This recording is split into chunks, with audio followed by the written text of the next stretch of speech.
Yeah, I'd heard Tommy's name before. I'm not actually. I think he was aware of me because when I went to his house, I'd seen he downloaded one of my albums, and he'd paid for it as well, which I was quite chuffed about. But yeah, no, we kind of heard of each other, and then yeah, got introduced through a friend, and that's how the whole thing started, really. Me and Tommy first met, I'd say about 18 months ago. We kind of we didn't really think about anything. We just got in the studio and we wrote Staring to the Sun straight away, and I think from then on we kind of not only really enjoy working together, but kind of realised there was something pretty special. We are nothing on our own, we're nothing without each other, but collectively we're everything, you know. I mean, I can't walk down the road without Tommy. I need him there by my side constantly, holding my hand, telling me what the traffic signals mean, everything. I can't eat breakfast in the morning, I need him to pour the milk to make sure I get the right milk. It goes really deep, actually, but together we can really make good cereal and music. It's a kind of a frequently asked question, but you know what? We haven't kind of really got a way of writing. For instance, Staring to the Sun, the first track we wrote was a little folk riff I had on the guitar that I went to Tommy with, and that was the first idea we started on. And then we wrote that. I mean, pretty much every song we write on the piano or the guitar, and then produce it up from there. We don't really start with the backing tracks, whatever. But there isn't really a method. There's kind of a way we've got into recording, and we kind of automatically, I jump onto the whirly, you know what I mean? Like there's a way, there's things we do now when we're recording a song.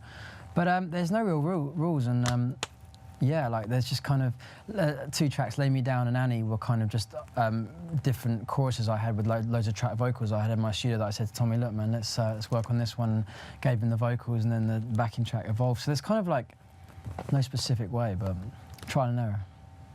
The live show with the full band is basically a much more rockier version of the album. There was kind of like right at the beginning a decision: do we either go and do a live show that we use all the triggers off the album, or do we go and play it with a band and make it into a bit more rocky? And I think that was always the one I kind of swayed to. So it's yeah, I mean it's kind of, we've got our acoustic, we've got the album, then we've got the live version. It's kind of like, you know, they go down the pecking order like that.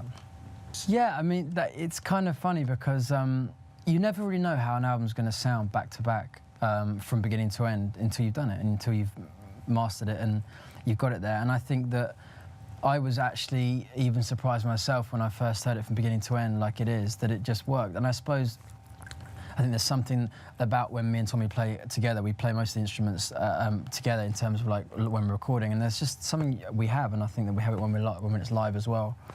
So no, we didn't really kind of care about anything. We just kind of had fun and put it on on an album, and it kind of hopefully works, I suppose.